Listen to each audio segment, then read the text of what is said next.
ये जो शर्तें आपने लिखी हैं सूफी इस्लामिक बोर्ड की तरफ से, तो माशाअल्लाह इनके ज़रिए मुझे मिल गई। आप मेरी तहरीर को या मेरी दी हुई किताब को मत माने, लेकिन जो आपने लिख के दिया है उसे तो मानेंगे। उनसे कहिए कि ज़रा ये इबारत क्या है जो आपने लिख के भेजी है, ज़रा इसको पढ़ करके सुना दे और इसका मतलब बता दें। ये नीचे वाली इबारत मैं इस पे निशान लगा दे रहा हूं। ठीक, चलिए ये लीजिए, चलिए इसको कहिए कारी साहब पढ़ करके सुना दें और इसका मतलब बता दें। ये आप ही की भेजी हुई है, मेरी नहीं है।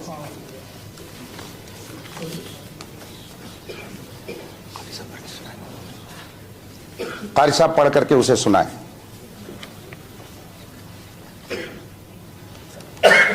अगर मैं पढ़ के सुना दूं और इसका तर्जुमा कर दूं, अच्छा तो बात आगे बढ़ेगी। बढ़ेगी। ठीक है, आप लोग सुन रहे हैं।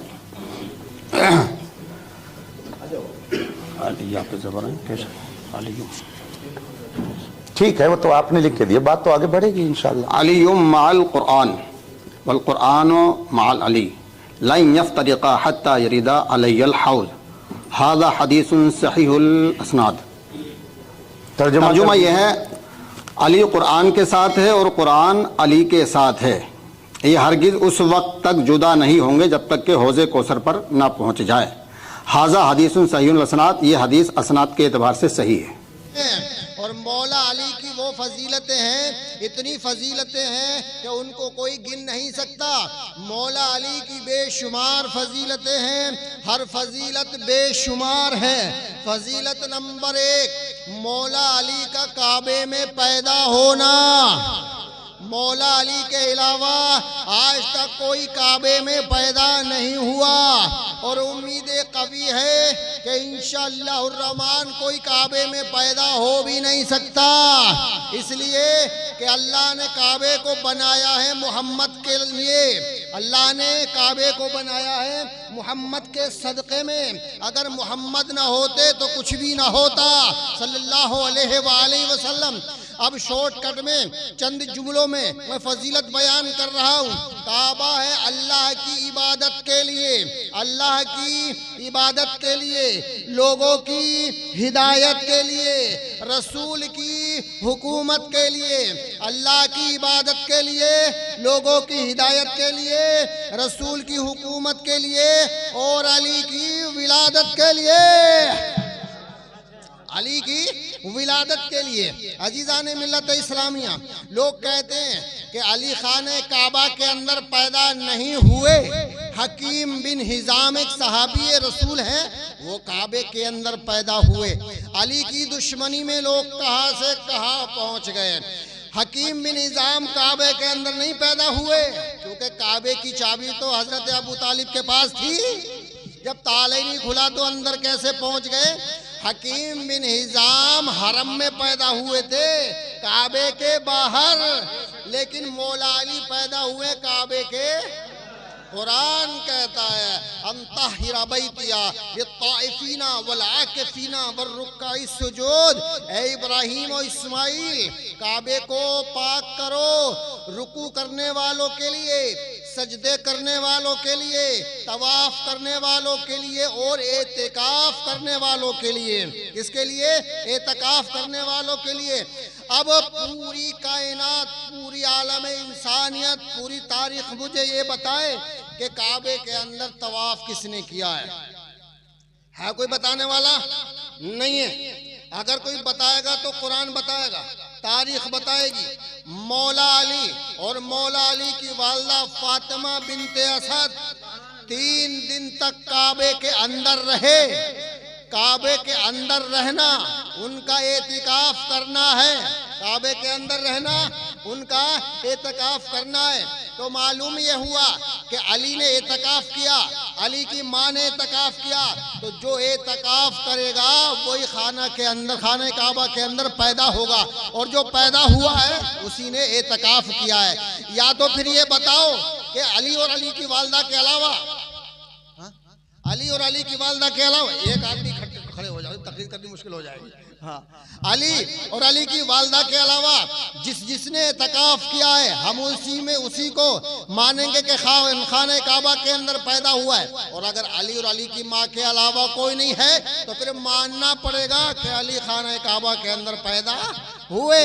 और ये फजीलत किसी को हासिल नहीं है। सामईन मोहतरम, अल्लाह है खालिके काबा, अल्लाह है खालिके काबा, रसूल है वजहे वजूदे काबा, वजहे वजूदे काबा, और अली है मौलूद काबा। नाराए तकबीर, नाराए रिसालत, नाराए हैदरी, नाराए हैदरी, नाराए हैदरी। हक हुसैन, हक हुसैन, हक हुसैन, नाराए तकबीर। हजरत, आज मैं अली की फजीलत सुनाता हूं, सुनो। गदीर खुम का मैदान है, हुजूर सल्लल्लाहु अलैहि वसल्लम हज करके तशरीफ ला रहे हैं, गदीर खुम में रुक गए। क्या रसूल अपनी मर्जी से रुके थे या हुक्म खुदा से रुके थे? ये रसूल अपनी मर्जी से तो इशारा भी नहीं करता। वमा यंतिकु अनिल हवा इन हुवा इल्ला वहयुन युहा। अल्लाह फरमाता है कि ये नबी मेरी मर्जी के बगैर कोई काम नहीं करता। इन अत्तबिओ इल्ला मा युहा इलैया, कि ये उसी की तबा करता है जो इसको वही की जाती है। सच है। यानी नबी जो है अल्लाह की मर्जी के खिलाफ नहीं करते, जो कुछ भी करते अल्लाह की मर्जी के मुताबिक करते हैं। तो अल्लाह ने हुक्म दिया, या अय्युहर रसूल बल्लिग मा उनज़िला इलैका मिर रब्बिका व इल्लम तफअल फमा बल्लगता रिसालता। ए मेरे महबूब, वो पहुंचा दो जो तुम्हारे रब ने तुम पर नाजिल किया है। अगर तुमने वो नहीं पहुंचाया तो कार्य रिसालत अंजाम नहीं दिया। या आप ये समझ लीजिए कि हुजूर सल्लल्लाहु अलैहि वसल्लम के मौलाए कायनात कहाँ पैदा हुए? तो हमारा दावा है कि हमने साबित किया कुरान से कि मौला अली खाना काबा के अंदर पैदा हुए। अगर खाना काबा के अंदर पैदा नहीं हुए तो फिर तुम जगह भी बताओ, दिन भी बताओ, तारीख भी बताओ कि फिर पैदा कहाँ हुए हैं। अगर काबे में नहीं पैदा हुए तो अब तुम्हें ये बताना पड़ेगा कि पैदा हुए कहाँ हैं। या तो ये बताओ कि फला जगह पैदा हुए, फला तारीख में पैदा हुए हैं। अगर वहाँ नहीं बता सकते तो फिर मानना पड़ेगा कि अली काबे के अंदर ही पैदा हुए हैं। बेशक। तो अज़ीज़ान मिल्लत, बात चल रही थी कि हुजूर सल्लल्लाहु अलैहि वसल्लम गदीर खुम के मैदान में रुके। क्यों रुके? अल्लाह का पैगाम पहुंचाने के लिए। सामईन मोहतरम, अब आप अंदाजा लगाएं। अल्लाह ने फरमाया, या अय्युहर रसूल बल्लिग मा उनज़िला इलैका मिर रब्बिका व इल्लम तफअल फमा बल्लगता रिसालता। ए मेरे महबूब, आप पहुंचा दीजिए वो जो मैंने तुम्हारे ऊपर नाजिल किया है। अगर तुमने वो नहीं पहुंचाया तो रिसालत का कोई काम अंजाम नहीं दिया, यानी तुमने कुछ नहीं किया। ये कोई हदीस नहीं है। कोई कह देगा साहब ये हदीस है, ये ज़ईफ है, ये मतरूक है, ये मकतू है। नहीं, ये है कुरान। या तो मान, क्या है ये? कुरान। या तो मान वरना हो जाएगा बेईमान, मान वरना हो जाएगा बेईमान। अब जब अल्लाह तबारक व तआला के रसूल को हुक्म हुआ तो मालूम है रसूल ने क्या किया, आप सब लोग जानते हैं। लेकिन एक पॉइंट मैं आपको देना चाहता हूँ, एक नुक्ता आपकी समातों के हाजिर करना चाहता हूँ। आका अलैहिस्सलातु वस्सलाम ने अपने हाथों पे किसको बुलंद किया? जोर से बोलो। देखो, बताने की जरूरत नहीं पड़ रही, मेरा मजमा खुद ही बोल रहा है। रसूल ने बुलंद किया किसको और क्या कहा? वाह वाह, देखो देखो, ये सामाइन हदीस पढ़ रहे हैं। मन कुंत मौलाओ फहादा अली मौला, मैं जिसका मौला अली उसका मौला। इतना कहना था। अल्लाह ने इरशाद फरमाया, अल यौमा अकमलतु लकुम दीनकुम व अतममतु अलैकुम निअमती व रदीतु लकुमुल इस्लाम दीना। ए मेरे महबूब, जब तूने अपने महबूब को, यानी अल्लाह के महबूब का महबूब कौन है? अली। जब तूने अपने महबूब को अपने हाथों पे बुलंद किया तो मुझे तेरी ये अदा, अली का उठना, तेरा उठाना, इतना पसंद आया, इतना पसंद आया। अल्लाह ने फरमाया अल-यौमा अकमलतु लकुम दीनकुम व अतममतु अलैकुम निअमती व रदीतु लकुमुल इस्लाम दीना, कि आज मैं इस्लाम से राजी हो गया, आज मैं इस्लाम से राजी हो गया। ए अल्लाह तबारक व तआला, ये तो बता क्या दीन इस्लाम में कोई कमी रह गई थी या रसूल के कार्य रिसालत अंजाम देने में कोई कमी रह गई थी? नमाजें थी लेकिन अल्लाह राजी नहीं था, नमाजें थी लेकिन अल्लाह राजी नहीं। जोर से बोलो नहीं था भाई, आप ही लोग तो बोलोगे, अब कोई दूसरा नहीं आएगा।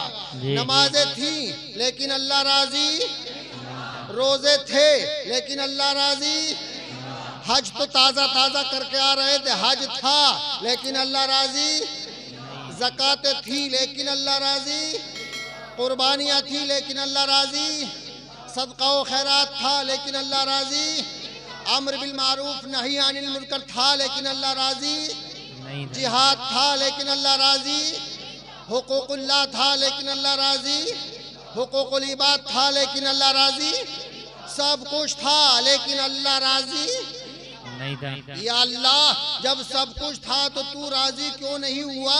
तो जवाब मिलेगा कि जब तक अली की विलायत का ऐलान नहीं होगा मैं राजी नहीं हो सकता। नारे तकबीर, नारे रिसालत, उलमाए अहले सुन्नत, नारे हैदरी। अली के मुनकरों से क्यों उलझते हो सरे महफिल, अली के मुनकरों से क्यों उलझते हो सरे महफिल, बस उनका दिल जलाने को अली का नाम काफी है। सुभान। सब कुछ था लेकिन अल्लाह राजी।